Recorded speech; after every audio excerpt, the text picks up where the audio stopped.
Muito boa tarde a todos.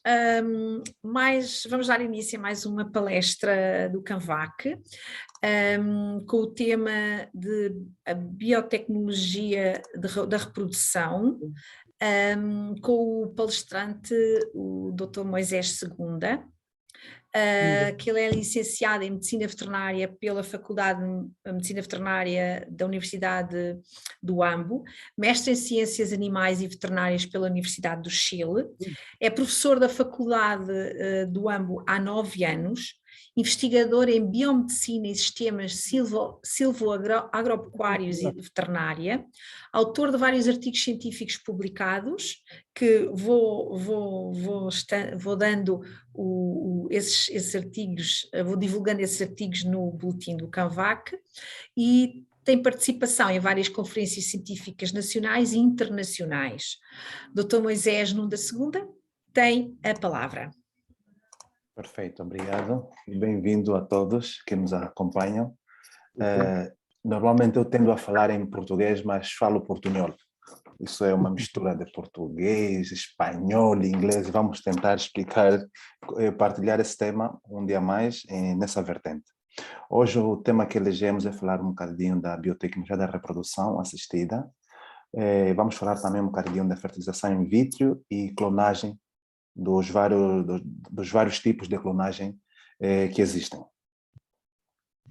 É verdade que todo mundo quer saber o que é clonagem, imediatamente tem que entender, clonar é fazer, criar um gêmeo, é criar um animal, um idêntico, um homem idêntico, uma planta idêntica. Mas para entender esses fenômenos é preciso primeiro entender a base. Então nós vamos partir de uma base para entender o que é a clonagem propriamente tal. O que é a clonagem, que biotecnologias de reprodução estão disponíveis. Conforme eu ia dizendo, primeiro a pessoa tem que saber vários conceitos e tem que entender vários elementos. Tem que entender sobre biologia molecular, biologia celular e molecular, tem que ter princípios de genética, tem que ter princípios de embriologia, inclusive os princípios de física e outras disciplinas. Portanto, em que modelo se podia estudar esses princípios biológicos, genética e embriologia? Isso pode ser estudado em modelo humano diretamente, ou então estudado em modelos animal. Vai depender do interesse do profissional, se está mais voltado para modelo humano ou modelo animal. Porém, há vários estudos que não permitem ser realizados em modelo humano e devem ser realizados em modelos que são similares. Por isso nós tratamos daqueles fatores que estão conservados, quer na espécie humana, ou melhor, na espécie animal, que aí ao nível da evolução estão até na espécie humana. Tal é o caso de modelos humanos que são estudados em modelos suínos, como é o caso da válvula cardíaca. O modelo ideal para estudar a válvula cardíaca humana, que se vai utilizar em humano, o modelo é suíno. Assim que outras doenças também, outros problemas, quer de reprodução ou produção, ou de doenças metabólicas, são estudadas nessa perspectiva. Estudam-se em animais para ser aplicadas em humanos. Ou o modelo aplicado em humano é adaptado para o modelo animal. Isto é o que nós vamos chamar de medicina translacional, que lá para frente vamos ver um bocadinho mais. Portanto, antes mesmo de passarmos a entender a clonagem ou a fertilização in vitro, temos que entender como é o mecanismo de fecundação e que células estão envolvidas. Desde a formação do zigoto, quando se vai formar, depois a formação então do embrião, que se vão formar as 3 capas embrionárias, que das 3 capas embrionárias, a endoderme, a mesoderme e a ectoderme vão dar origem a vários tecidos. Nesse trajeto vão aparecer células com várias características. Vão aparecer células totipotente, que são as células do ovocito, e depois da fusão do ovocito e o espermatozoide, o tipo de célula que se obtém são células totipotente, o que quer dizer que as células derivadas da fecundação são capazes de diferenciar-se a todos os tecidos embrionários, inclusive as estruturas extraembrionárias.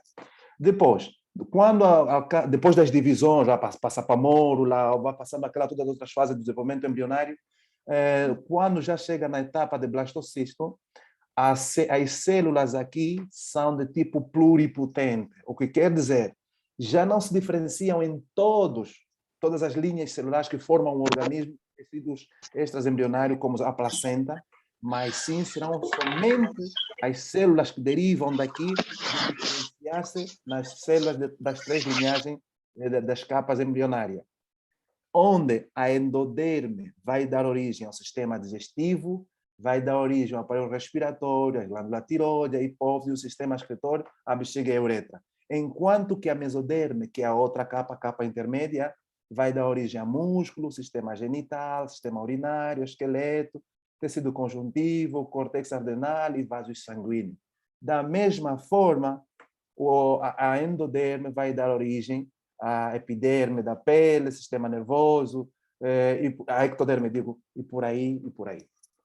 Portanto, essas características vão definir uma célula tronco, que vai ter capacidade totipotente, desenvolver-se em todas as linhas de tecido, pluripotente, vai ser mais restringida, multipotente, daquelas que saem da mesoderme para as linhas, por exemplo, de mesoderme para aqui, então já não vai ser multipotente, já não vai ser pluripotente, mas sim multipotente. Quer dizer, capaz de diferenciar-se somente as células derivadas daquela capa embrionária.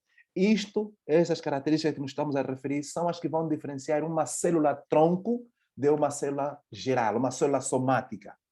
Quando nos referimos a célula somática, isso diferenciamos daquelas que são células germinais, que vão dar origem a gametas masculinos ou femininos, e as somáticas, aos restantes células que vão constituir o corpo humano.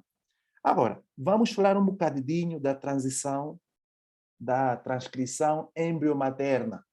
Com isso, queremos dizer que depois da fecundação, nos primeiros estágios de desenvolvimento embrionário, o feto, ou o embrião, vamos lá tratar assim, a transcrição ou os genes que expressa não são próprios, são genes derivados da fecundação, são genes maternos, que quando chega, esse gene materno é que vai permitir que haja silenciamento do cromossoma X, que depois vamos entender o que é isso, vai haver desenvolvimento das estruturas placentárias. Esses genes maternos que vão passar para o feto permitem o desenvolvimento do embrião até determinada fase. Depois desse tempo, de determinado tempo, o feto vai começar a expressar genes tipicamente dele. Aqui já fez silenciamento de alguns genes maternos, já fez silenciamento de alguns genes paternos. Então, agora, fez a combinação de uma expressão própria. Vai ter característica própria do feto, característica que o vai definir como um ser. Falando ainda, aqui estou trazendo conceitos muito básicos para ver se vamos nos entender um pouquinho mais. Vamos entender também o que é transgênese. Transgênese é quando se introduz um gene, não é, que não é próprio do ser, que pode ser do ser vegetal ou ser animal, e se introduz um gene novo. Também vamos definir ou diferenciar o que é uma necrose de uma apoptose. Uma necrose é um processo inflamatório, vai haver aumento de volume, vai haver extravasamento, são todas formas de morte celular. Uma é programada, no caso a apoptose, e a necrose não. Na necrose, diferenciando um bocadinho, vai haver aumento do volume, aqui há perdas não há gasto de energia, na verdade, mas há perda de plasma que se extravasa, a perda de integridade da membrana plasmática, enquanto que na apoptose isso ocorre de forma programada, através do uso de ATP. Aqui se cria um corpus apoptossômico e o conteúdo é fagocitado. Agora, de referir um bocadinho, para mostrar um bocadinho de que a apoptose é natural, vamos lá ver quando os embriões se formam, ou os fetos se formam, os espaços interdigitais estão cobertos por uma membrana. Então, essa membrana tem que sair para formar os dedos. E essa membrana, ao se desfaz por mecanismo de apoptose, não por necrose. Aqui estamos a tentar diferenciar um bocadinho esse tipo de morte celular que depois está envolvido nos processos de transplante celular, nos processos de clonagem, nos processos de fertilização in vitro, onde vão estar todos eles incluídos. Agora, se faz clonagem e se faz produtos transgênicos, a pergunta é: há consumo de leite, carne, ovo transgênico? Se produz carne por sistemas de clone para consumo humano? Todo mundo podia estar a pensar, uau, estamos a consumir carne de clones. Mas a resposta é simples. Até agora não se consome carne de clones. Também não há leite transgênico que se está a consumir, nem carne, por enquanto, assim como ovo. Os maiores produtos que se consomem que são transgênicos são cereais, no caso da soja, o milho, há muito produto nessa vertente transgênico. Mas carne e leite, por enquanto, não há. Mas sim, há tratamentos que se aplicam sobre a produção de leite que mudam a qualidade do leite, que não estão tão relacionados à clonagem, mas não que estão mais voltadas para a edição genômica, vamos tratar isso assim. Depois é preciso também entender os conceitos de lipossoma, exossoma, o que são isso, que são como se coloca esses vetores, são sistemas de transporte, pode ser de medicamento para atravessar a membrana, dada que a característica deles são uma membrana lipídica que pode conter no seu interior um fármaco ou um produto que se pretende passar para a membrana citoplasmática. Também é preciso entender um teratoma. Um teratoma normalmente é um conjunto de células germinais. Aqui é um conjunto de células germinais totipotente. Num teratoma pode conter pelos, pode conter estruturas que vão formar dentes, pode ter estruturas que vão formar dedos, porque aí estão todas as células de todas as capas germinais. Quer dizer, um teratoma tem células de tipo totipotente. Também é preciso entender o que é um organismo knockout, né? Aquele que se foi bloqueado um gene, e é de suma importância o reconhecimento ou perceber ainda o que é uma reprogramação nuclear, porque no que vamos falar a seguir, praticamente tudo tem a ver com reprogramação nuclear.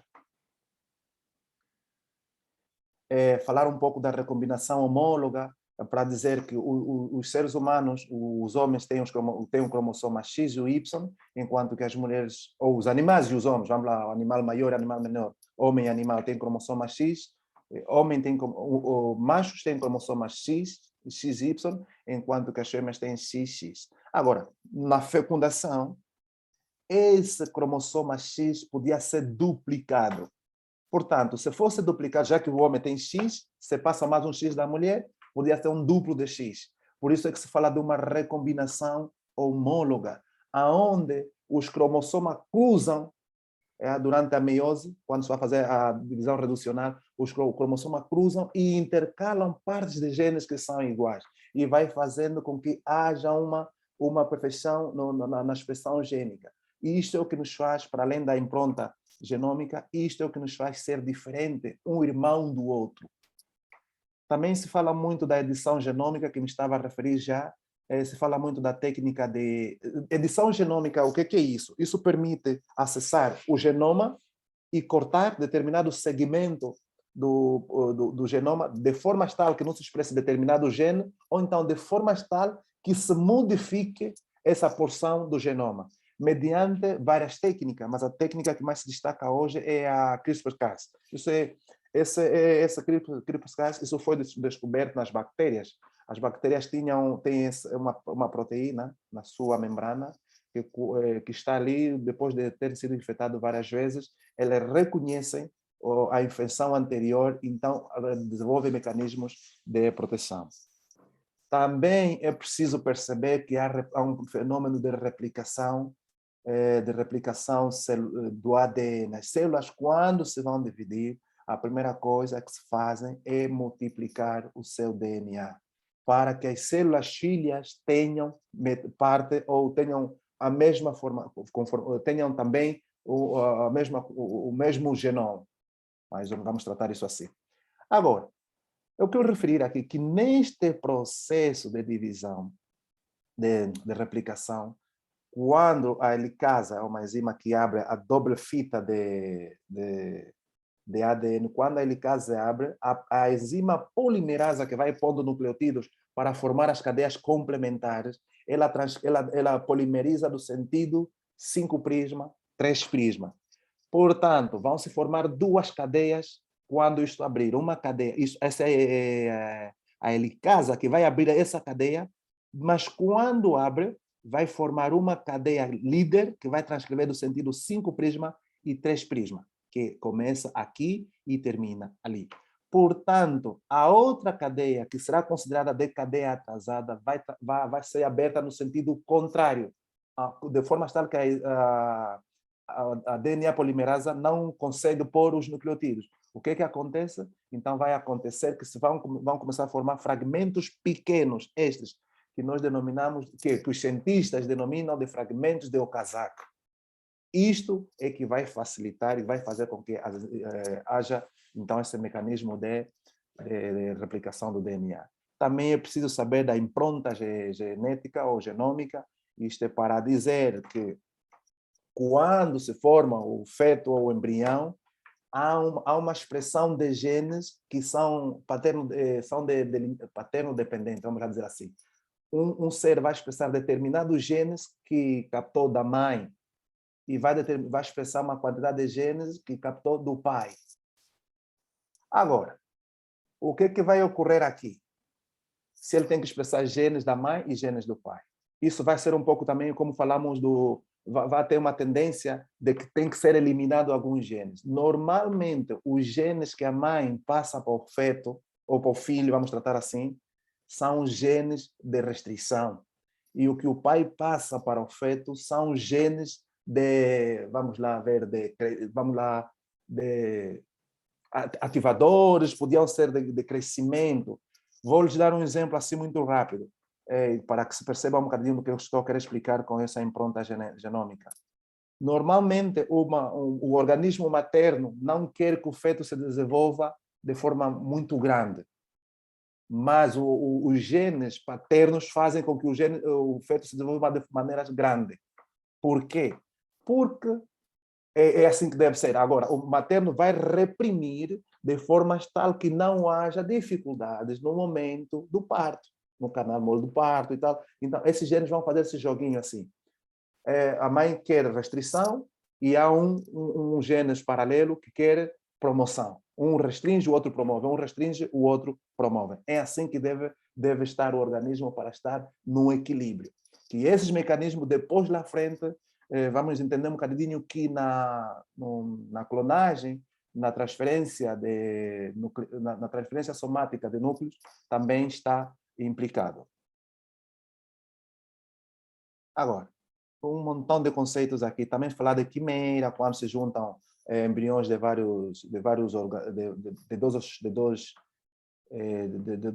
dois seres distintos, formaram deste ratinho branco, desse ratinho vermelho, e deu isto aqui. Outra coisa super importante que tem que se conhecer é a constituição dos telômeros, qual é a função dos telômeros. Os telômeros são uma estrutura de DNA não recombinante, ou melhor, de DNA que não transcreve, quer dizer, não se multiplica. Portanto, à medida que se vai dividindo as células, os cromossomas se dividem e os telômeros se vão encurtando. Significa que à medida que a célula se divide mais vezes, o telômero fica mais curto, e se fica mais curto, a célula envelhece. E se à medida que a célula envelhece, perde capacidade de multiplicação. Aqui vamos falar um bocadinho do dogma da biologia molecular. No dogma da biologia molecular, depois que se conhece que essa é a molécula, ou as proteínas, molécula, sim, da hereditariedade que transmite a informação genética, essa teoria dizia que o DNA se transcreve a RNA mensageiro, de RNA mensageiro se transcreve ou se traduz para a proteína, que é funcional. Portanto, esse dogma hoje parece quebrado. Como? Se antigamente era unidirecional, só era transcrição, transdução da proteína, hoje já se pode fazer contrário. Agora, isto é um bocadinho que já falei lá anteriormente, da inativação do cromossoma X, que esse silenciamento é dado por metilação, mediante o transcripto inibidor do cromossoma X. Isso para quê? Para que não haja duplicação dos números de cromossoma, sobretudo o X. Agora, a base de tudo que se fala hoje de clonagem, fertilização in vitro, tudo que se fala isso hoje está aqui. Esses autores, Yamanaka, descobriram há algum tempo para cá que haviam 4 fatores de transcrição que podiam facilitar a reprogramação celular. Por quê? Porque no dogma de diferenciação celular diz que uma célula, depois que alcança o estado de diferenciação, já não volta para trás. Significa que uma célula sai da célula embrionária, que é totipotente, vai se diferenciar uma capa germinal, e dessa capa germinal permanece aí. E já não pode fazer uma reprogramação para trás. Quer dizer, não volta no estado inicial. Portanto, esses autores determinaram que, ao expor uma célula a esses fatores de transcrição, uma célula, ainda que fosse uma célula já diferenciada, que já cumpre uma função, podia voltar no seu estado embrionário. Uau, isso foi um grande ganho para a biologia molecular. Agora, como então que esses sinais que nós estamos a falar, fatores de transcrição, como é que vão ocorrer? Claro, independente de que eles tenham lugares específicos para atuar a nível dos cromossomas, aqui se fala de 2 mecanismos rápidos. Vou falar de 2 mecanismos rápidos, que é a transdução de sinais de fatores de crescimento, que depende de um ligando, que vai normalmente é tirosina quinasa ou serina trionina, que está a nível da membrana. Todos os fatores de crescimento têm esse receptor, e esse receptor, quando é ativado a nível da membrana, fosforila. E ao fosforilar, vai desencadear uma sequência de mecanismos de ações dentro do citoplasma, e que vai terminar, então, com a expressão gênica. Enquanto que a transdução de sinais por hormona esteroide, as hormonas são transportadas por elementos do sangue. Esses elementos, quando chegam a nível da membrana, já que são lipossolúveis, se separa do seu transportador, se encaixa na membrana e vai diretamente para o núcleo, então ativa o mecanismo de expressão gênica. Agora, conhecido esses conceitos, vamos falar um bocadinho assim rápido de medicina translacional, no qual nós nos movemos. A medicina translacional se refere aos estudos que se fazem para responder ou encontrar soluções que os técnicos, ou os médicos, ou aqueles que estão na clínica, aqueles que estão na produção, quer de alimentos, quer de outros produtos. Então, sobretudo, aqui nos vamos referir mais àqueles que estão voltados para produtos de origem animal e clínica médica ou médica veterinária. Aqui se fazem todos os estudos, que esses estudos depois são presentes, os resultados desses estudos são presentes para os consultores, ou são presentes para a medicina humana, onde são aplicados. Ou também, nós estudamos os mecanismos, o produto final, apresentamos aos técnicos de produção. Quem vai fazer a inseminação artificial é a parte terminal. Depois de alguém ter estudado como se conserva o espermatozoide ou o sêmen, como se faz sexagem, até uma simples sonda de como deve ser aplicada, também estudada com física. Então, tudo isto está na medicina translacional, que depois transporta esse conhecimento para as áreas de aplicação. Então, aqui estão todas as ciências básicas de entendimento das coisas, e aqui e ali estão somente a aplicação. Pese embora também se fazem algumas investigações mínimas que devem ser transportadas para as cadeias de maior investigação. Começando a entrar um bocadinho naquilo que é o que nos traz, vamos entender primeiro causas de infertilidade humana. A infertilidade em medicina humana, a infertilidade em animais, claro que há. Os dados que apontam altos resultados de infertilidade.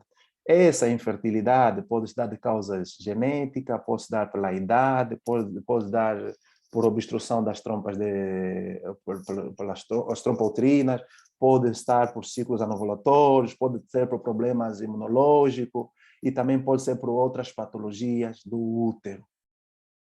Isto está assim bem estudado em medicina humana, mas em veterinária também ocorre.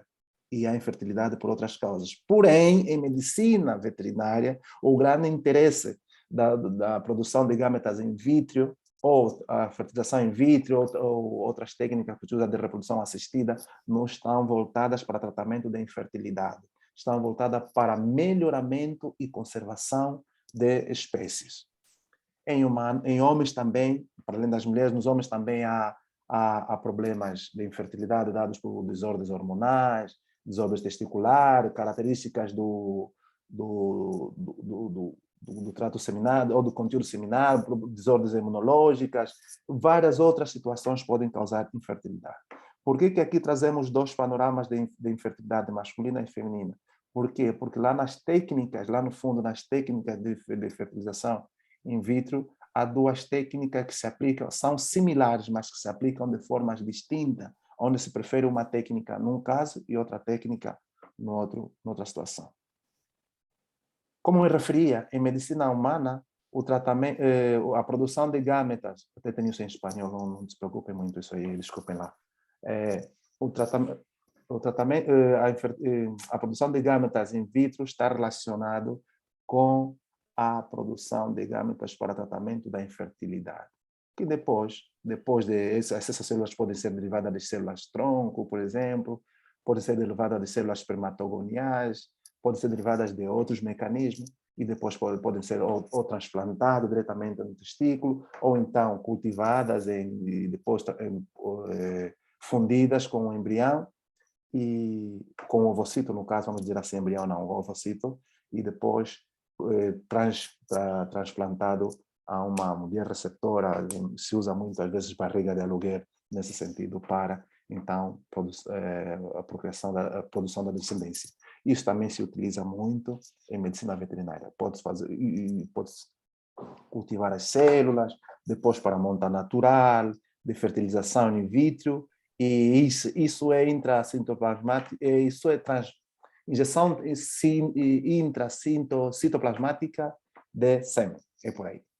E também pode ser criopreservado para os procedimentos de inseminação artificial e outros mecanismos.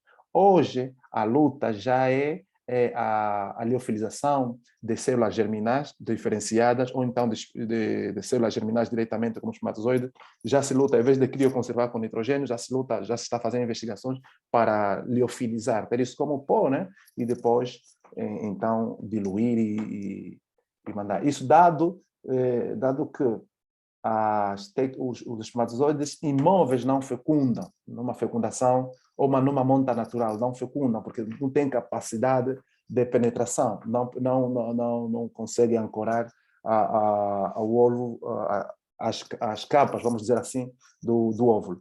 Portanto, devem ser introduzidos através desta técnica, diretamente. Aqui mostrar um pouquinho aquilo que temos feito diretamente, diferenciamos células, há várias linhagens, sobretudo linhagem germinal, depois verificamos se essas células se diferenciam ou não, mediante várias técnicas de biologia molecular, como citometria de fluxo, imunofluorescência e PCR, são normalmente as técnicas, PCR convencional ou PCR quantitativo em tempo real, são as técnicas que mais utilizamos para diferenciar esses elementos. Agora, das biotecnologias de reprodução disponíveis, fala-se muito da inseminação artificial, que é uma técnica que data dos anos 50. A transferência embrionária, a bipartição de embriões, fecundação in vitro, a injeção intracitoplasmática de espermatozoide, a sexagem dos embriões, sexagem do sêmen e a transferência nuclear com células somáticas. É a tal famosa clonação. São células somáticas, normalmente, que se fundem com o ovocito. A fecundação in vitro é mais ou menos aqui, se pega numa célula germinal masculina, o espermatozoide, no caso, com o ovocito, e se funde. Mas antes se nucleia o ovocito, quer dizer que do ovocito se tira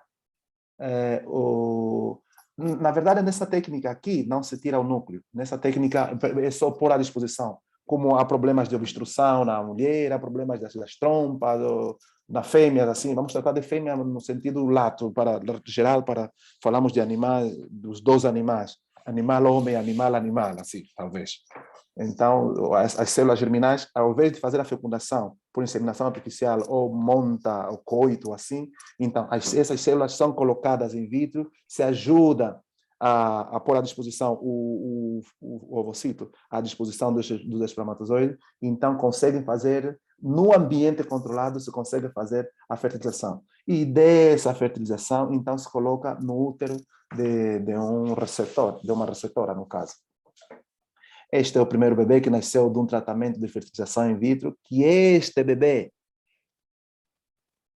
foi, assim, não sei qual é a palavra que vamos usar, para não usarmos palavras grossas, esse bebê, este é a mãe que pariu o bebê, mas é filho desse bebê aqui. A senhora foi, então, a famosa barriga de aluguer.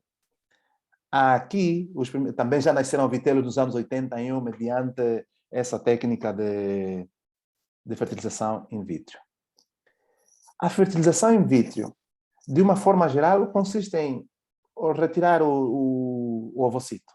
E esse ovocito, ou óvulos, como é tratado também, né, nos ovários, é fundido com sêmen, e esse sêmen pode ser incubado, e depois de que ocorra a fertilização, então se forme, vai ali para as fases de blastocito, então esse é transferido. Quando chega na fase mais tardia, que permite que ele já se implante, então aí é transplantado para o útero. Quer para as técnicas de fertilização in vitro, quer para as técnicas de IIS. Aqui vou repetir um pouquinho mais, lá à frente provavelmente temos um pouco mais detalhado, mas qual é a diferença dessas duas técnicas? Nesta fertilização in vitro, eu ponho o ovocito à disposição de vários espermatozoides. Quer dizer, os espermatozoides não têm problema, o problema está com a dadora do ovocito. Eu pode ter um problema no ovário, pode ter um problema nas trompas, pode ter um problema de obstrução, um problema médico, e não consegue manter o óvulo e não consegue manter o ovo até a fertilização. Então, o que se faz? Se retira o ovo e se fertiliza in vitro. Nesta técnica de IS, o problema não é do ovocito, o problema não é, tratando de outra perspectiva, não é da fêmea, não é da mulher, o problema é do espermatozoide, que, por exemplo, perde motilidade. Se ele perde motilidade, não consegue caminhar, não vai penetrar.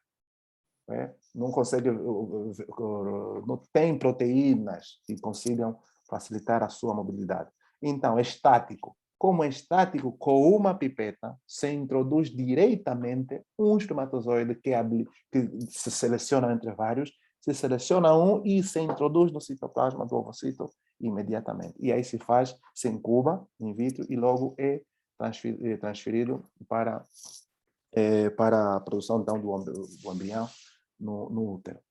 Agora, isto vendo assim, é muito fácil. Tirou o ovocito, né?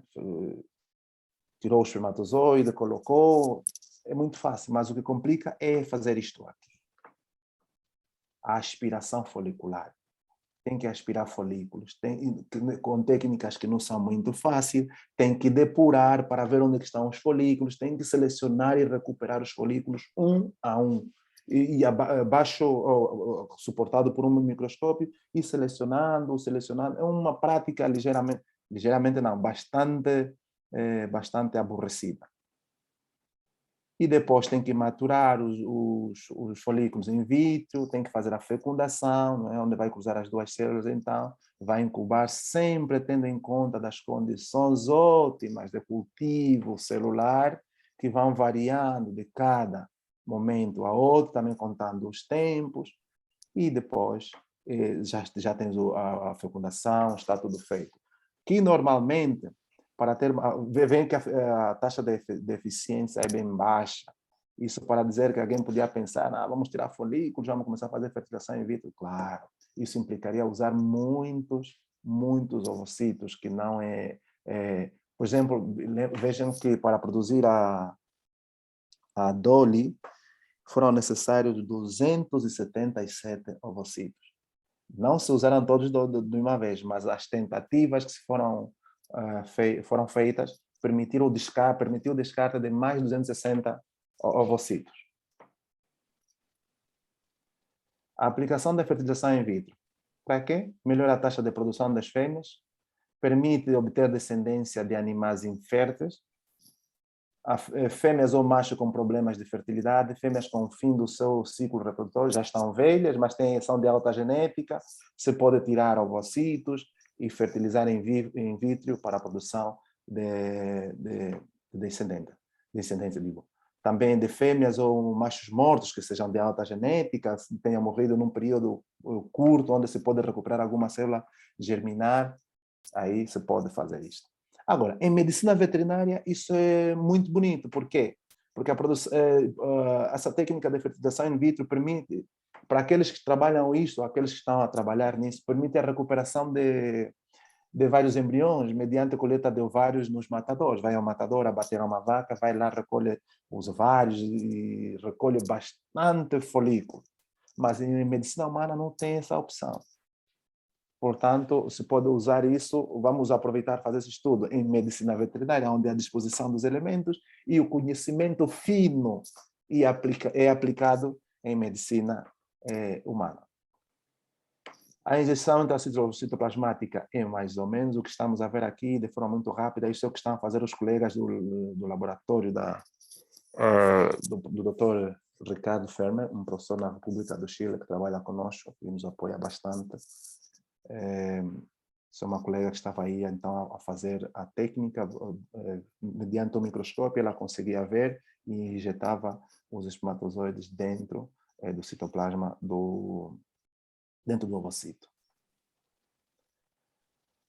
Como eu falava das aplicações da IS, que permite recuperar indivíduos inférteis de alto mérito genético, nas quais falham as técnicas de inseminação artificial ou fertilização in vitro. Obviamente, porque aqui o problema não é do ovocito, o problema é do espermatozoide, da baixa qualidade do espermatozoide, da perca de motilidade. Então, a técnica que se utiliza é esta, e não inseminação artificial nem FIV. Um espermatozoide de baixa qualidade, que não consegue, que tenha perdido motilidade, por exemplo, ainda que faça a inseminação com 1030 doses, não seria possível fecundar.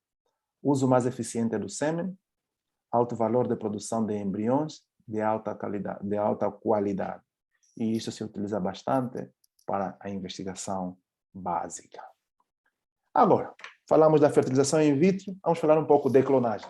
Nós não podemos falar da clonagem sem falar desse grande homem da Universidade de Edimburgo, Instituto Edimburgo, Universidade Edimburgo, Instituto de Roslin, assim, e clonou pela primeira vez a ovelha Dolly, que daí apareceram várias outras clonagens.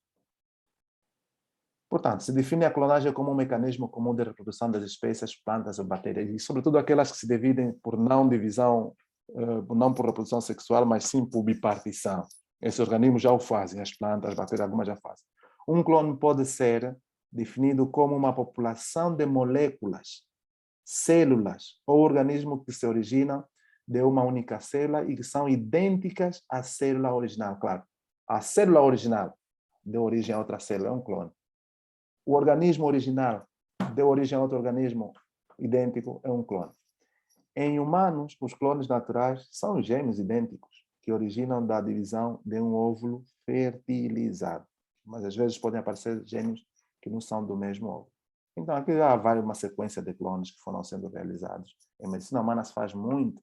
Bom, medicina veterinária, digo, em medicina humana, os atos de clone estão muito sobre, como digo, que palavra eu utilizaria aqui? Há muita implicação social, há muita moral nesse processo. Claro, eu também sou um pouco apoiador dessa ideia.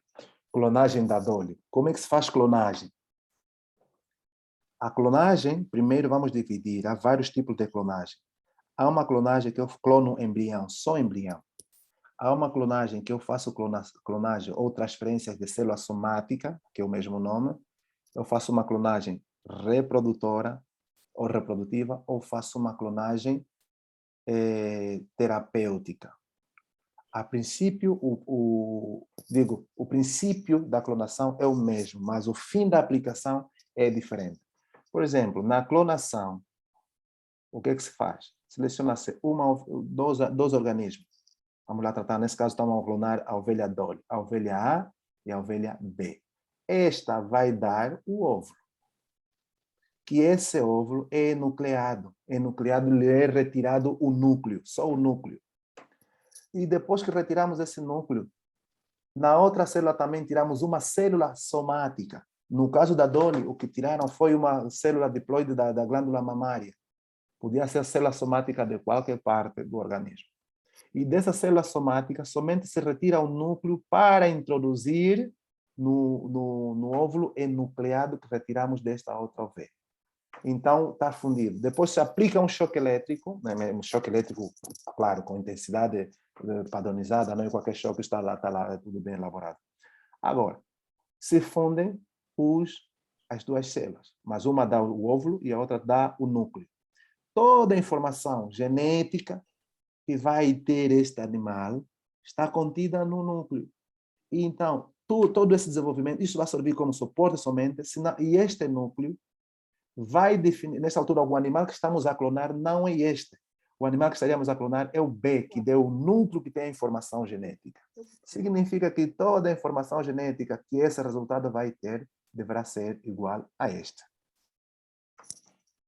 E daí se fecunda in vitro, e esse embrião que se forma é transplantado ou implantado em um útero receptor.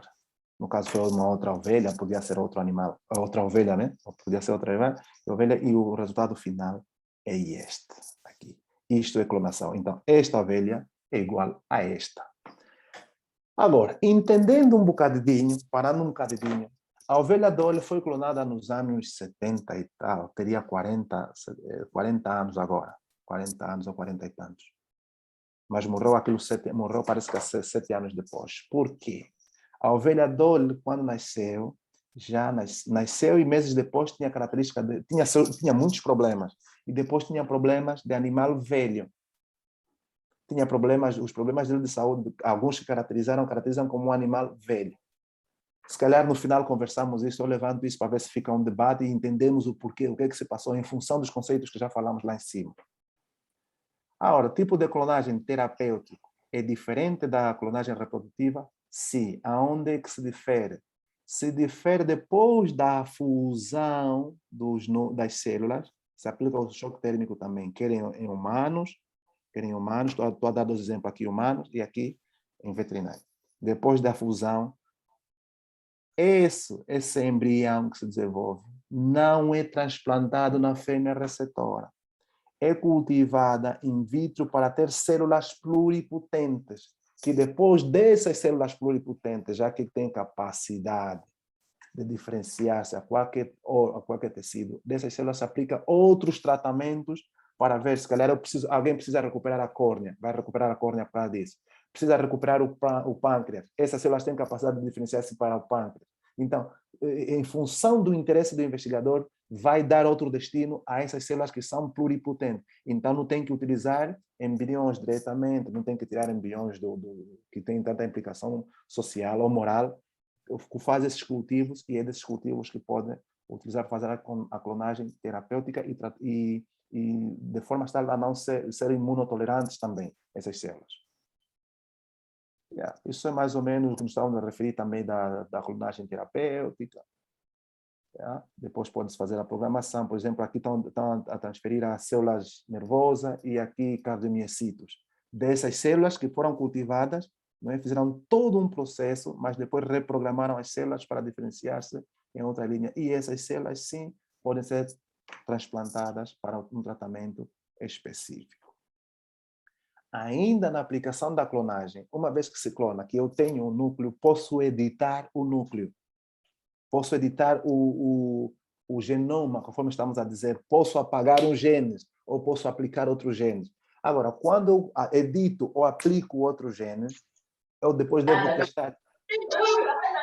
Conseguem me ouvir? Pode continuar. Então, quando você pode editar, você pode editar o genoma, e esse genoma, posso colocar um gene que eu pretendo que expresse o animal, ou então posso apagar um para que não se expresse determinada característica. Quer dizer, posso aumentar característica ou posso reduzir característica. Agora, um exemplo que está a fazer é aqui, se usou um vetor, um plasmídio, onde se fez uma correção, que se cultivou as células, e essas células foram imunodetectadas, ou melhor, foram marcadas com lipofetamina, e essas células somáticas que foram tratadas com lipofetaminas foram introduzidas no ovocito, e esse ovocito depois transplantaram numa porca receptora, e como isso cora as células em verde, os porquinhos que nasceram foram verdes.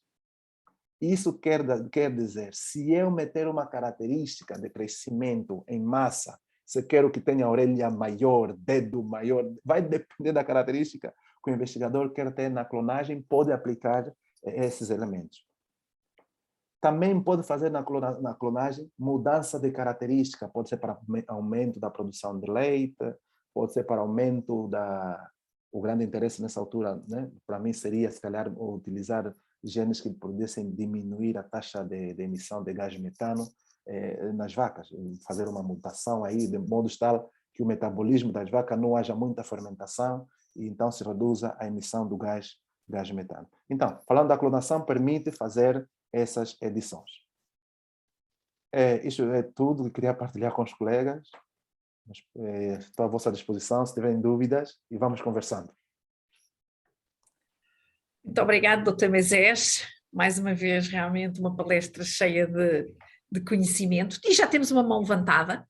Eu tenho o número, portanto não sei quem é que... Mas pode ativar o seu micro e pôr a questão.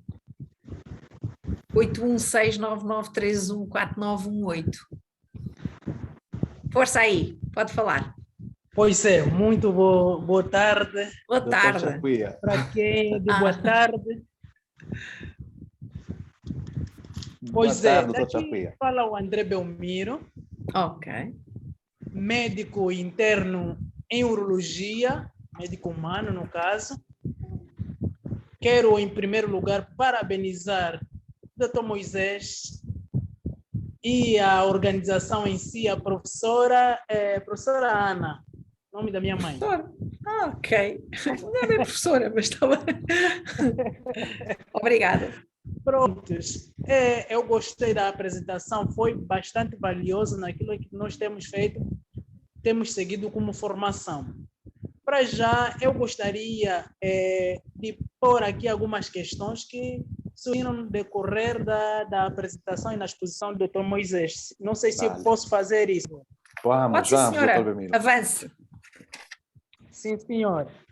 Pois é, o primeiro elemento que eu gostaria de ver esclarecido seria, então, a relação entre a necrose e a apoptose. O doutor falou aí da necrose e apoptose. O segundo, no caso, a relação. A segunda questão tem que ver com as células, já que quando o doutor falou da clonação da ovelha Dolly, referiu que ele morreu de velha, no caso. Então, se existe esse mecanismo da apoptose, como é que na clonagem, seguramente na minha lógica, eu penso que a ovelha pegou os genes velhos da ovelha que lhe deu origem, ou a ovelha doadora. Então, se existe o processo da apoptose no celular, no caso, este mecanismo na nossa célula, como é que ela ainda captou estes genes velhos? Segunda questão. E a terceira questão tem que ver, gostaria que o doutor falasse um bocadinho mais dos 4 fatores de transcrição, se não estou em erro. Falou aí de fatores de transcrição. Gostaria muito que o doutor falasse, repetisse mais uma vez. Estava a acompanhar, mas mais tarde me perdi. Não sei se o doutor captou as minhas questões. Sim, captei, doutor Belmiro. Exato. A seguir, então, a última, os fatores, quais são os fatores? O relacionamento dos fatores de imunológico com relação à infertilidade, quer masculina ou feminina. De que forma o fator imunológico influencia. O doutor referiu nestes elementos, então daria que houvesse aí um esclarecimento. Mas está mesmo de parabéns. Nós que não entendemos nada sobre genética, foi bastante esclarecedor, deu para ver que dá mesmo para começar aí, chatear aí em casa para ver se entendemos um bocadinho da codificação genética. Muito obrigado. Por mim é tudo, obrigado pela oportunidade. Perfeito, doutor Belmiro, vamos lá às perguntas que nos fez e vai ser bonito. Eu primeiro agradeço já a vossa presença aqui. Quando falamos da necrópsia, necrose, digo, e apoptose, estamos a falar de dois mecanismos de morte celular. A necrose vai ser uma morte celular que é resultante de uma lesão, podia dizer assim, tratando de reduzir a informação. Enquanto que a apoptose é programada, quer dizer, a célula por si só, por um estímulo, quando já cumpriu sua função ou já não tem outra utilidade, o organismo reconhece isso e se ativa o mecanismo de apoptose. Mas o que se vai fazer aqui? É que essa apoptose vai ocorrer de uma forma tal que ele cria corpos apoptossômicos. Quer dizer, a membrana dele não se desintegra no citoplasma da célula. Então, o que vai diferenciar é isso. E ele ocorre mediante, ele utiliza ATP, utiliza energia, enquanto que a necrose vai ser um mecanismo inflamatório. Tem um mecanismo inflamatório, tem uma injúria do tecido. O tecido morreu. Então, aqui há a rotura do citoplasma da célula e o seu conteúdo é disperso no citoplasma. E agora, isto aqui é um mecanismo fisiológico, por isso que eu me referia muito desse exemplo do mecanismo fisiológico da apoptose, quando os bebês, os embriões se formam, os dedos estão unidos. Tem uma membrana que une os dedos. Um típico exemplo que nós vamos dar é dessas membranas que vão se desfazendo ao nível dos dedos. Claro, estão aí para formar a mão, mas depois que já cumpriu a sua função, agora é preciso abrir os dedos, é preciso formar os dedos. Então, essas membranas se vão desfazendo pelo mecanismo de apoptose, essa morte celular que vai fazer aqui. As células se vão retrair, não se vão cortar e cair para o solo, como ocorreria na apoptose ou na necrose. Aqui, elas se vão encolhendo e vão ser absorvidas pelo próprio organismo. Isto é o mecanismo de apoptose e necrose. Agora, da clonação e da ovelha, essa parte é bonita, muito bonita também. O que ocorreu com a Dolly, que se supõe? Sabem que o autor da ovelha Dolly também já é falecido. O autor da ovelha Dolly era suposto, no ano que eles fizeram essa ovelha, era suposto ganhar o prêmio Nobel, mas não ganhou. E há quem diga que o senhor depois frustrou-se e suicidou-se, há quem diga isso, mas não sei se é verdade.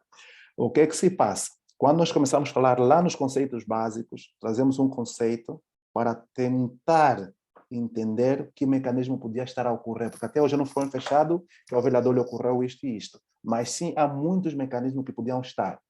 Então, o mecanismo, primeiro, vamos lá dizer assim, podiam falhar vários mecanismos epigenéticos. Podia falhar, por exemplo, o silenciamento de um dos genes, de um dos cromossomas X, primeira coisa que eu podia dizer. Porque aqui nós, ao tratarmos de uma célula somática, só tinha informação de um dos progenitores. Faltava do outro progenitor. A informação que tinha é só de um. Depois também podemos culpar isso porque eles cruzaram, ou melhor, essa clonagem foi realizada com uma célula somática adulta. Essa célula somática adulta já se tinha dividido por várias vezes. A célula foi mantida em cultivo.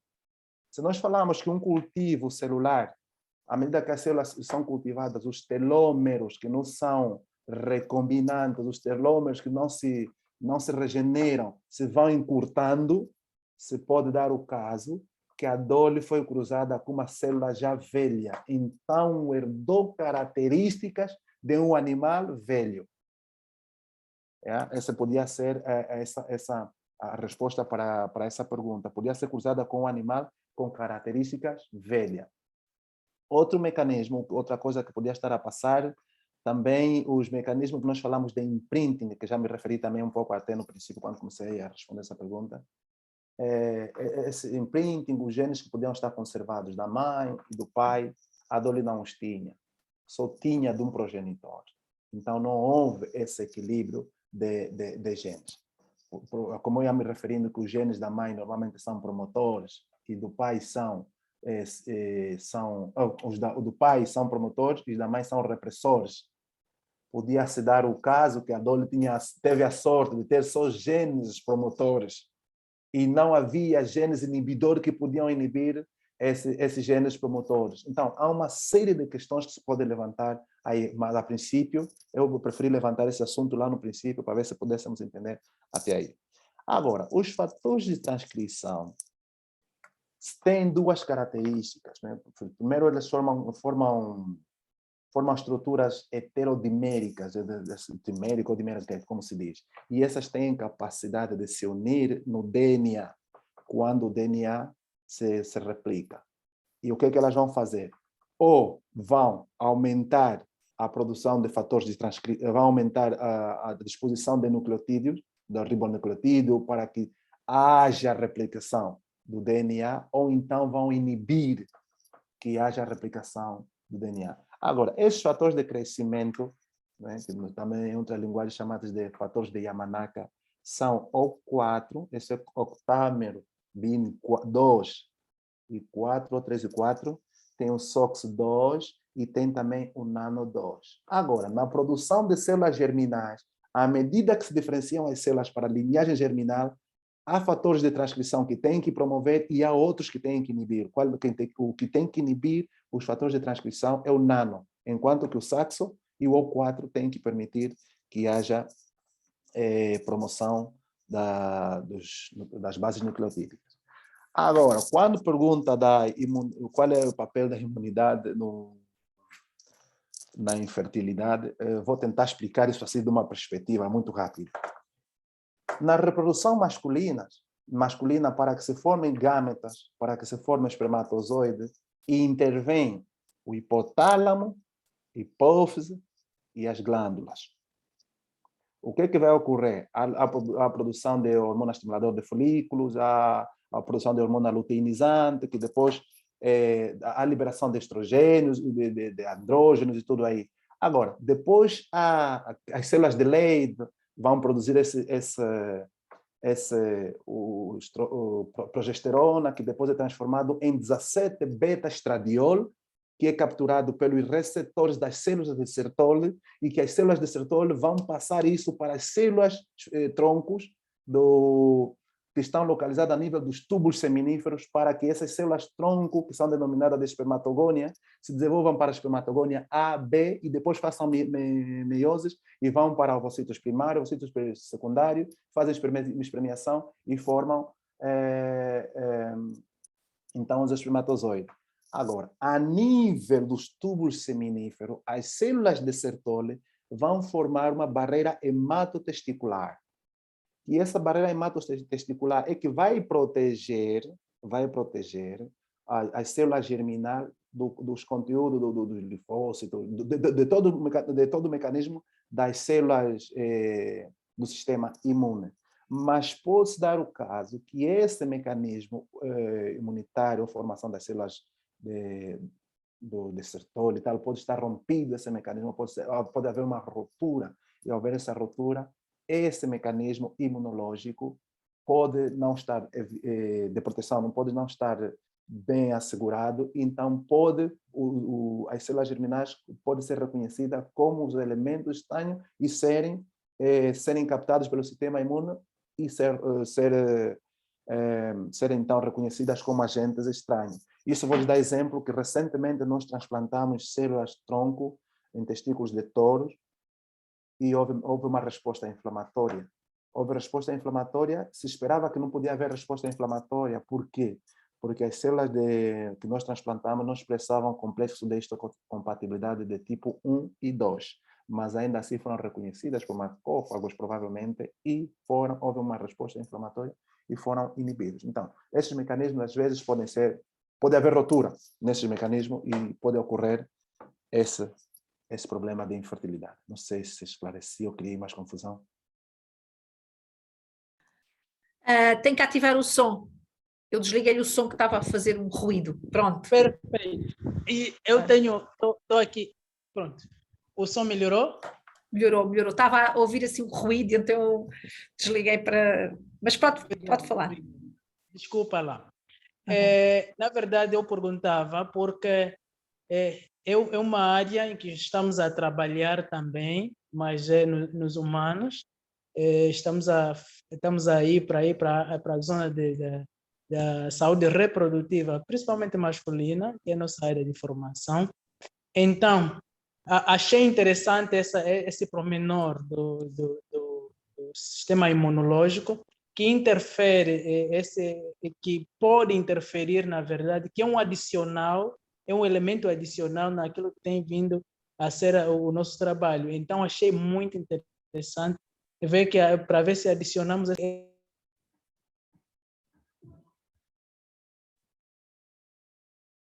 O som. Desligou o som. Agora. Alô? Sim, consegue me ouvir? Ok. Agora sim, agora sim. Sim, Agora sim. eu dizia que, na verdade, este... Desligou o som outra vez. Desligou o som. Não sou eu. Agora. Eu estou a usar a rede da Unitel e, por sinal, estou com a rede ligada, não dá para meter em modo de voo. E estão a chamar. Pois, está bem. Olha, está outra vez sem som. A cair chamadas e depois interrompe. Tem que pôr outra vez som. Ativa o mudo. Yeah. Ele deve entrar daqui a bocadinho. Já agora vou-lhe fazer uma questão. Perfeito. Eu por acaso estava hoje, por acaso estava a explicar ao meu marido da clonagem, olha, vai ser sobre a clonagem, não sei o quê. Mas qual é os benefícios da clonagem? Ele assim para mim, o que eu estou a ver, os benefícios realmente da clonagem, seria aquilo que mostrou, por exemplo, uma pessoa, não sei se, provavelmente não estão a fazer, se calhar eu até posso estar a dizer um disparate, não muito, porque também um dos últimos slides foi sobre isso, e que falou sobre... imagina, uma pessoa está doente, precisa de um transplante de fígado, um transplante de qualquer coisa. Poderia-se utilizar a clonagem das células da própria pessoa para se fazer não se podia. Perfeitamente. Normalmente, o princípio da clonagem terapêutica é essa. É essa. Pegar as células dessa própria pessoa, exatamente, reprogramá-la e para produzir um tecido que ele mesmo precisa. Agora, aqui precisa só romper as barreiras morais que existem e avançar com o tratamento. Seria algo muito bom. Então, transplantes. Assim os pacientes com diabetes, com outras patologias, podiam começar a ter a possibilidade de ter o tratamento. Não é clonar a pessoa, pronto, ok. Clonar a pessoa também. Sim, mas ainda assim, a única implicação que se tem aqui é que precisaria ter um ovocito. Pois. Okay. Precisaria ter um ovocito. Quem seria o dador do ovocito? Okay. Então, hoje o que estamos a tentar fazer é trabalhar bastante com fatores de transcrição e não trabalhar com o ovocito, porque os fatores de transcrição têm tendência de reprogramar a célula, tirá-la de uma célula já diferenciada e trazer para uma célula com característica de célula embrionária. Então, ali se consegue encontrar bem padronizados esses fatores de Yamanaka e se encontra um nicho que as células podem diferenciar, não seria necessário utilizar um ovocito. E isso sim podia ser o maior ganho.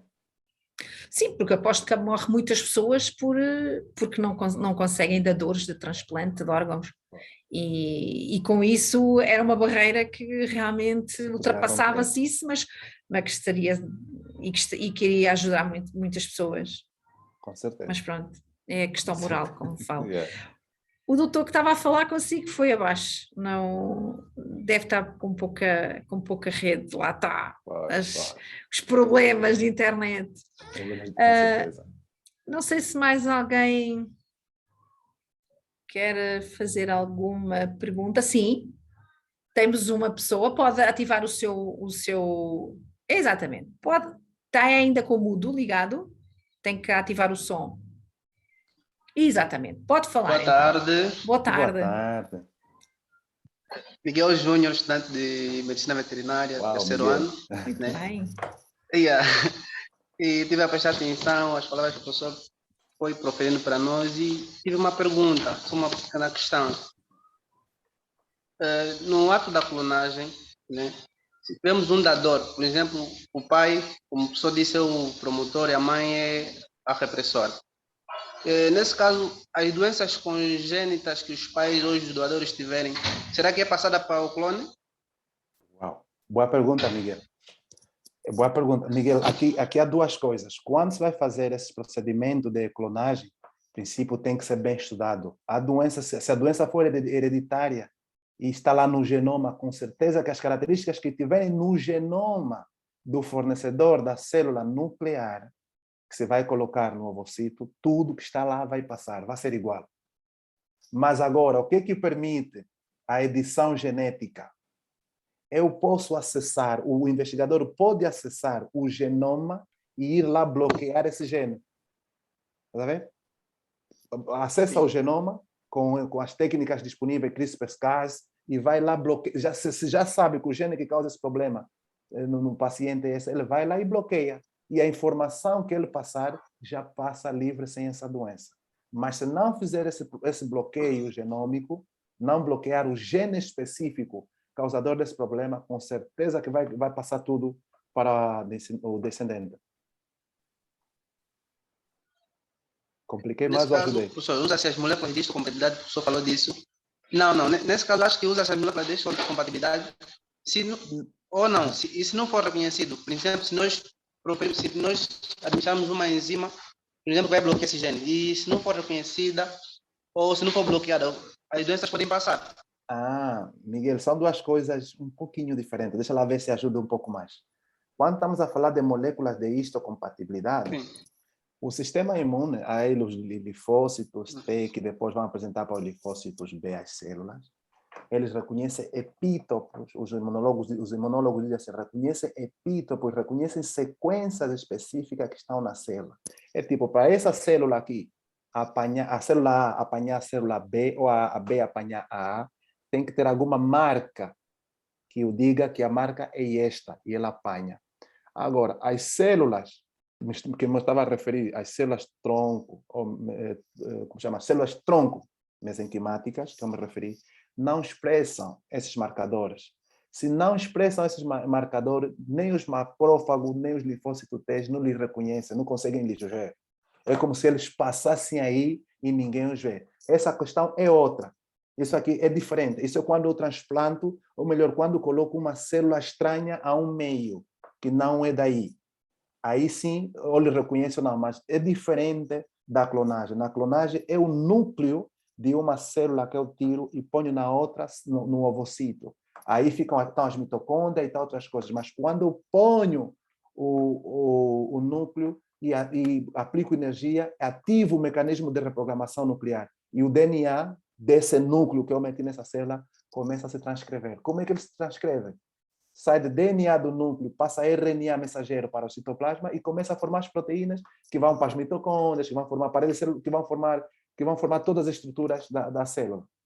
É mais ou menos nesse sentido. Então, vão ser ligeiramente duas coisas diferentes. Mas, se não editar esse genoma e tirar aquele gene que causa doença específica, com certeza que as doenças vão passar todas do progenitor que cedeu o núcleo ao descendente. Ficou mais ou menos claro? Ficou claro. Isso, Obrigado. Isso seria depois termos filhos, não é? Sem os problemas e sem a carga genética dos pais. Perfeitamente. Isso A edição seria... genética, a edição genética abre bastante essa possibilidade. Claro. Mas a questão moral continua e não, por isso é que isso não anda para a frente.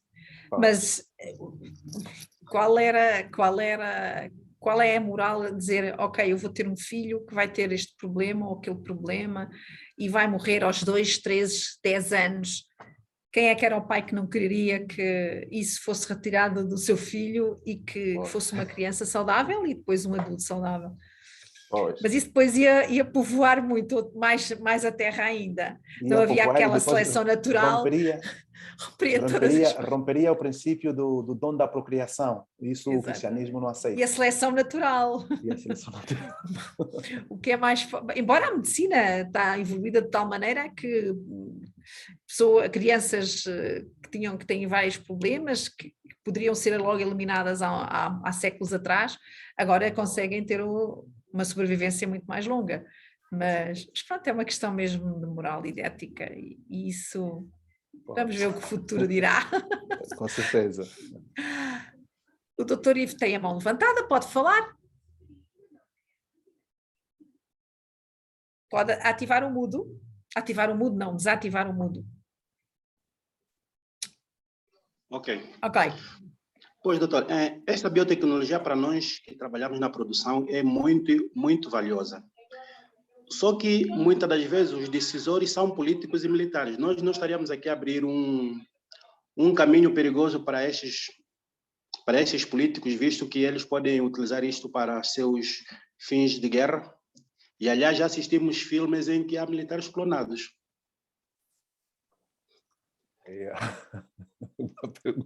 Doutor Ivo, essa pergunta aqui, a resposta é assim, deixa ela ver.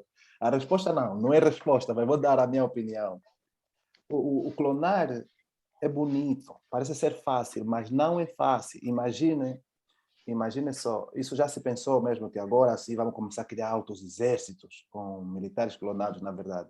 Mas qual é o problema que se encontra com isso? Para criar um clone, a quantidade de ovocitos que tem que utilizar é alta. Eu me referi a princípio que só para produzir a Dolly foram necessários, se a memória me falha, 277 ovocitos. Muitos falharam. Mas sabes que para os políticos e militaristas isto é num estalar de dedo. Não iam ter ovocito para formar exército. Não iam ter ovocito suficiente. Seria necessário para formar um militar, seriam necessários tantos ovocitos para formar um segundo militar, até formar um exército de mil militares. Seria um... E quantos anos levaria? O custo seria muito alto. Seria muito alto, sim. Seria muito alto. Mas Vamos... agora, para coisas mínimas se podem fazer. São políticos, são os que mais dinheiro têm. Até que os custos sejam altos, eles podem arriscar. Mas não funcionaria. Fica só... Vamos lá ver no futuro. Mas já assistimos filmes assim. Sim, mas não iria fazer um super militar com indestrutível e com força... Com tiro ele morre na mesma. Pode ser um militar com certas características, não é? Mas não uma pessoa indestrutível. Não, eu me refiro mais à quantidade destes clones. Pois, mas é como diz o doutor Moisés, isso devia demorar anos e muito trabalho e muitos custos. Por isso é que se calhar ainda não fizeram. Acredito, é mais filmes do que outra coisa qualquer, porque senão, com certeza que já teriam utilizado isso, não é? Com certeza. Mas é uma boa pergunta, realmente. Pois. Porque é que não... Doutor Moisés, e quando se referia nos genes de promoção e restrição, neste caso, por exemplo, nós sabemos que nos mamíferos o fator XX é para as fêmeas e XY para os machos. Já nas espécies avícolas é diferente, XX para os machos e XY para as fêmeas. Como funcionaria? Era só reverter? A ideia não é assim. Eu estava me referindo isso aqui do silenciamento do cromossoma X. O que se passa? O silenciamento do cromossoma X. Quando vai cruzar um macho e uma fêmea, é XX e XY, não é? Yeah. Haverá um que vai ter duplicidade de X. Então, se tem essa duplicidade de X, pode haver uma aberração cromossômica. Vai ter muitos cromossomas, não são necessários. Porque os genes, como é que se transcrevem? Se transcrevem da dupla de um X, de um X ou de um XY, no caso de macho. Yeah. Agora, se tem 2 vezes X, tem muito. O organismo... Não, estou a dizer que nas espécies avícolas, este fator XX é para as fêmeas, que enquanto nós, os mamíferos, XX é para o... XX é para as fêmeas. E o macho é XY. É XY para o macho e XY para... As E- fêmeas. eles trocam. Na verdade, quero supor que seja conservado. Terá que ser o mesmo, terá que se reduzir na mesma. Ok. Porque se for o cromossoma que se duplica é que tem que ser eliminado. Mas quem elimina não é o investigador. É o mecanismo de transcrição dos Mecanismo. próprios cromossomas quando vai fazer recombinação homóloga. Eles Ok. vão sintetizar um RNA que é um RNA de inibição. Nos mamíferos, esse RNA chama-se XIST. É XIST. XGST, ok. É que vai inibir a produção do cromossoma, vai reprimir um Um dos cromossoma. cromossomas, neste caso. Um dos cromossomas quais? O X, que se repete, para não ter duas informações de Sim, dois para não cromossomas. para não duplicar, sim. Agora, quando se divide em células, os gametas, também já há uma fase que também se reduz a esse X, a expressão desse X. Na verdade, a informação que tem é a mesma. Ele só vai tratar de afinar informações que não têm que sair e informações que têm que sair. Agora, no clone, na fertilização in vitro, nessas todas as técnicas, e tem que se prestar atenção nesses elementos. Portanto, os que processam sêmen, vão fazer sêmen sexado e tal, já terão pensado nisso antes mesmo de optar por isso, porque isso não se vai refletir muito na inseminação. Perdão, não se vai refletir muito na inseminação, mas no clone, sim, vai passar. Pode nascer um feto, pode aparecer um feto super grande. Ou melhor, na fertilização in vitro é que pode nascer fetos super grandes se esses fatores de repressão não se Forem ativarem. inibidos. Ok. Yeah. E nós aqui já podemos começar com sexagem do sêmen? Nós em Angola, doutor Ivo, podemos começar com tudo, desde que nos ponham as condições, porque eu acho que investigadores, ainda que sejam nós investigadores iniciais, se tivéssemos condições, podemos fazer qualquer coisa. Então, vamos sempre reclamando. O importante disto... importante disso? O importante disto tudo, primeiro, é começarmos a nos acreditar em nós mesmos, que podemos fazer. E começar a falar sobre essas técnicas, porque se calhar um político, um decisor, nem acredita que exista gente que saiba fazer isso. E quando acreditar, vai preferir comprar um V8 para um tio aí, não sei de onde, não vai comprar um laboratório. Então, essas coisas não falamos, às vezes calamos, é melhor não arranjarmos problema. Porque estamos a conversar com um produtor que ele quer que as vacas dele sejam inseminadas, só que ele tem um critério. Ele quer que haja sexagem do sêmen, que é para sempre parir em fêmeas, porque ele quer produzir muito leite. Claro. Idealmente, para produtores de leite, o que interessa é produzir fêmeas. Então tem que fazer sexagem. Ele pode comprar sêmen sexado. Não é? É caro.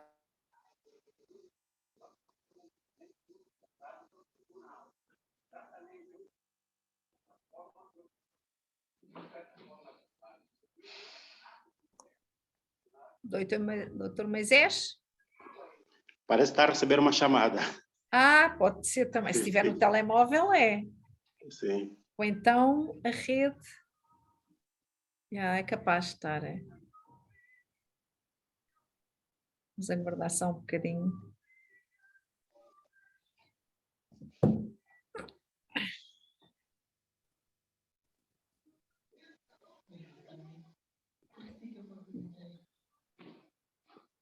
Tá. Doutor Moisés? Já foi abaixo. Ter ficado... Deve ser problema da rede. Ele daqui a bocado já deve estar aí a entrar outra vez. Isto não é fácil, isto é complexo. Isto tudo que tem cromossomas e genes e essas coisas todas, isso não é nada fácil. Não é nada fácil. Sim, porque realmente para os produtores de leite interessa são fêmeas, porque claro. Ter mais, por exemplo, nós na Aldeia Nova, depois da inseminação, aquilo vem ao caso, ou vem fêmea ou vem o macho. Ou vem macho, claro. Pois. Então, o que é que tem que se fazer? Tem mais custos em criar o macho até chegar ao peso de abate, que se fosse fêmea, sim, se fosse a fêmea já teria um outro benefício. Está a entrar, ok. Sim, logo que o bezerro nasce, ela põe-se logo para dar leite. Não é? Tira-se logo o bezerro e começa logo a dar leite.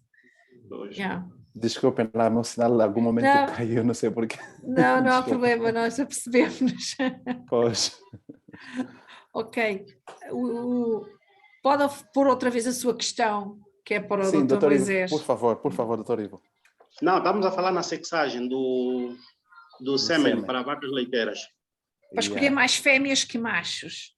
Sim, Pois, mais fêmeas num do que sistema de produção de leite, de preferência ter as fêmeas. Agora, é de preferência ter um sêmen sexado. Agora, essa sexagem do sêmen não é uma prática que é tão difícil. Aqui é só ver, em função, olha, há uma técnica que se utiliza hoje, em função do cromossoma X e o cromossoma Y, se pode separar por citometria o sêmen, de macho e de fêmea.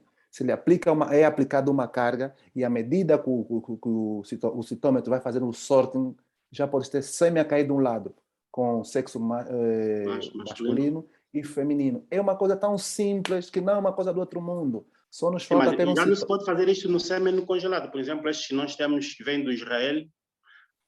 E aí já não fazes, já está tratado, né? Também Já está tratado, já está na pipeta. E qual é o conservador que eles utilizaram? Mas, claro, nós nesse caso tínhamos que ter... Usa-se... Tem que ter quê? Tínhamos que ter um centro para centros.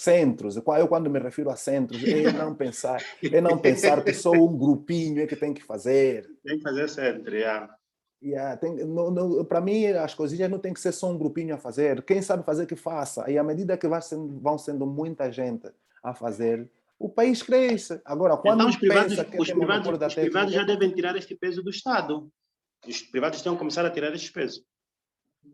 Porque eu agora vou lá ver. Eu, por exemplo, quero construir um centro meu de inseminação artificial. Eu vou comprar um citômetro, é bem caro. Eu pessoalmente não consigo comprar. Mas se o Estado começasse a financiar as investigações dos cientistas, dos investigadores, se calhar compramos um citômetro, metemos num lugar, ou na universidade, ou em algum lugar, né? E constantemente vamos fazendo isso. Depois outro financia outro equipamento. A ciência é feita e a produção cresce. Eu ouvi uma história, não sei se o doutor André ainda está aí, parece que há um citômetro, ouvi por alto, há um citômetro no Hospital Geral do Ambo, não sei se ainda estará lá ou não, mas ouvi que havia um. E não dá para nos metermos muito nisso, né?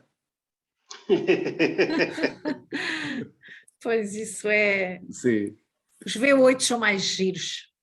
Pois. Os V8 dão-lhes mais jeito do que o resto. Nós temos esse problema, doutora. Yeah. Temos este problema. Agora, médicos em greve, professores universitários em greve, não vamos só falar desse assunto, porque depois isso nos traz outros problemas. Mas muita coisa podia-se fazer e realmente para ajudar os produtores e pronto. Pois é. E escolher os melhores animais, os melhores com melhor material genético, e isso podia fazer-se, não é? Sim. Bem, enfim, isso seria outra palestra. Pois seria outra palestra, sim. Doutor Ivo, mais alguma pergunta? Não, doutora. Não? Não, está tudo esclarecido. Ok. Eu vou só lhe então ativar o mudo, está bem? Houve pessoas que já saíram, provavelmente também a net. Há mais alguma questão que queiram colocar? Penso que... Sim, o doutor Jordão. Estávamos aqui já a fazer falta. Doutor Jordão, pode ativar o seu som. Pode ativar o seu som. Não estamos a ouvir. Doutor Jordão, tem que ativar o som. Agora, pode falar.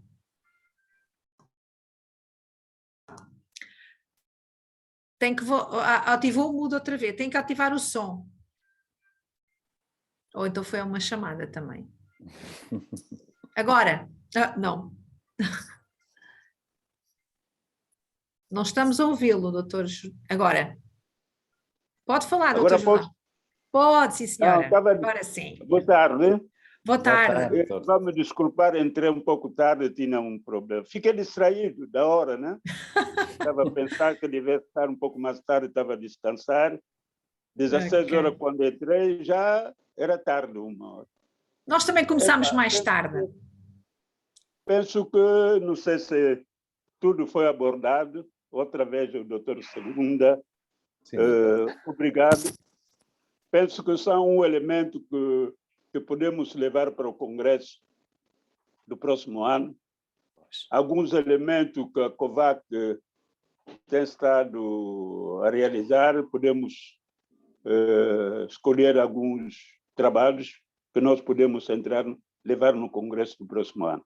Agora, a minha preocupação em relação à clonagem, essa metodologia toda de reprodução, desde a monta, inseminação artificial, transferência de embriões, nós, em termos de legislação, eu bato sempre em termos de legislação, nós temos que nos organizar, o país ter isso bem regulado, porque a pessoa que entra aqui no país, que nos encontra, que isso está bem arrumado em termos de regulamento, o que é permitido em termos de reprodução animal num país como Angola. Falou sobre muita coisa aqui, disse, há muito a importação de sêmen por aí fora, quem autoriza, quem não autoriza, como que isso entra, quem faz o controle de qualidade desse sêmen quando entra no país. Eu fiquei um pouco, não sei se por estar muito longe disso, que talvez alguma coisa costuma-se fazer em relação a isso. O doutor Segunda, se pode nos ajudar, segundo a vossa experiência no país onde andaram, como que isso foi arrumado em termos de legislação? Era só isso. Pois. Doutor, em termos de legislação, vou dizer também, não consigo lhes explicar muito, não consigo dar muito subsídio nisto, mas que a regulamentação da produção, porque eu acho que, como investigadores, nós não temos um impedimento de investigar sobre fertilização in vitro, essas coisas, mas só a clonagem, que também não está legislada mesmo, em Angola não há nada, nenhum documento disso, mas nos outros países também é a moral que pesa. E a clonagem, sim, senhora, a clonagem humana é que está por legislação limitada, mas a clonação de animais, isso está permitido, mas qual é o problema? Por que as pessoas não fazem muita clonagem de animais? Preferem mais por clonagem terapêutica, se metem aí mais nessas coisas mínimas, ou para criar animais de laboratório só. Porque a clonagem propriamente tal, a reprodução por clonagem não é rentável economicamente para a produção, por enquanto. Seria muito mais cara utilizá-la que em relação à clonagem terapêutica. É nesse sentido que, se calhar, a minha abordagem vai por aí. Não tenho muito domínio de como está legislado isso, mas eu sei, o que sei até aqui é que a clonagem em humanos está limitada. Ou melhor, não se faz clonagem em humano, mas em veterinária não há problema.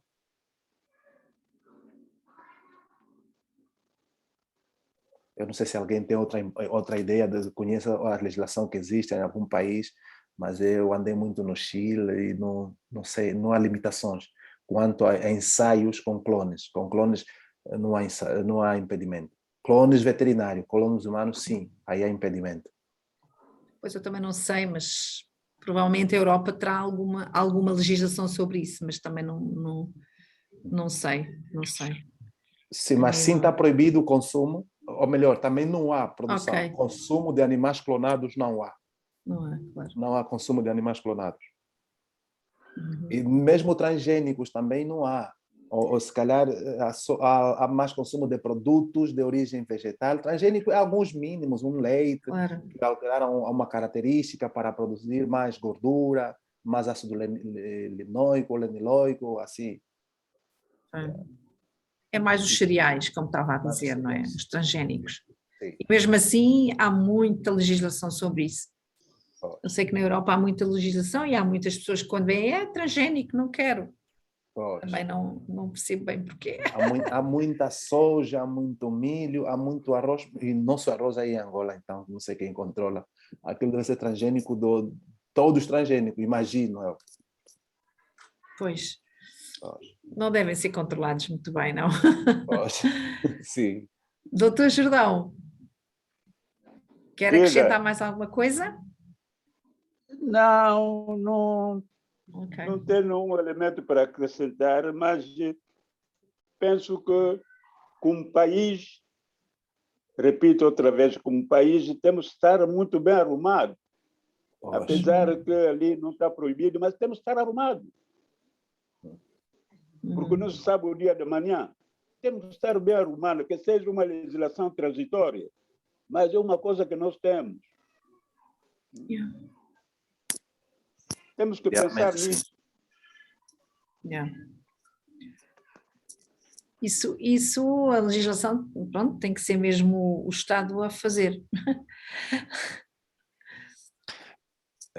Mas eu costumo ser um pouco reticente, doutora, no sentido de que se ninguém está a fazer, não haverá legislação. A Mas legislação isso também é vem, verdade.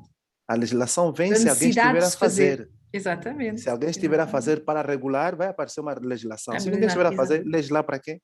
Talvez É verdade. não vá. E eu costumo dizer assim, como investigador, enquanto não legislarem melhor, faço, se tiver condições. Claro. Quando legislarem, já aprendi. Ou já ensaiei os modelos, como investigador. Né?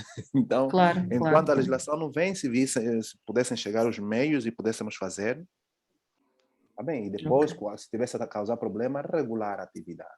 Sim. Posso? Sim, pode sim, senhora. Penso que o nível dos investigadores nas universidades, não sei aonde, eles podem continuar sem limite. O problema é quando o resultado vai ao público, né? Chega ao público, é preciso manejar isso. Mas os investigadores sem limite, porque ele tem que investigar, é preciso que haja regulamento, não sei. Mas o investigador tem liberdade de investigar. Perfeito. A questão minha é a questão depois da investigação, quando o produto vai para a prática, e essa é a minha preocupação, né? Sim. Aí sim. Mesmo o investigador a investigar, muitas vezes também há regulamentos, não é? Sim. Eu sei que, por exemplo, investigações que utilizam animais de laboratório, há legislação para os animais de laboratório, como criá-los, como na verdade, não é? estão os laboratórios de bioética para regular a utilização de animais de experimento. Há experimentos que não se permitem. Há comissões de investigações que não permitem determinados estudos, porque se eu chegar em Angola, começar a, por exemplo, dizer vamos clonar, mas vamos estudar com embrião, ou melhor, com ovocitos humanos, provavelmente não me deixariam, porque isso está impedido por lei. Em Angola não sei, não tive acesso a isso, mas eu sei que cá está impedido por lei. No Chile está impedido por lei, em Angola não sei. Não. Sim. Ok. Tá. Mais algum comentário? Mais alguma questão?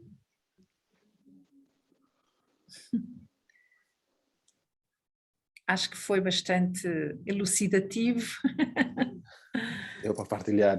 E realmente, então, para o ano, vamos fazer, quando fizer o subcongresso, contamos consigo e com estas palestras do que se realmente faz aqui, mas depois entraremos em contacto consigo. Está bem, doutora, não tem problema, estamos aqui para isso.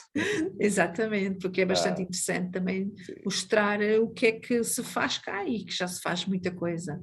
Pois. É?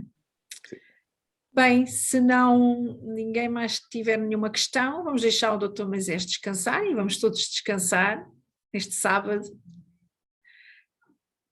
Não tem mais nenhuma questão? Eu dou sempre assim, porque depois surge sempre alguma à última da hora. Mas parece que não. Está aqui no bate-papo. Parabéns, Dr. Moisés. Obrigado. Está aqui.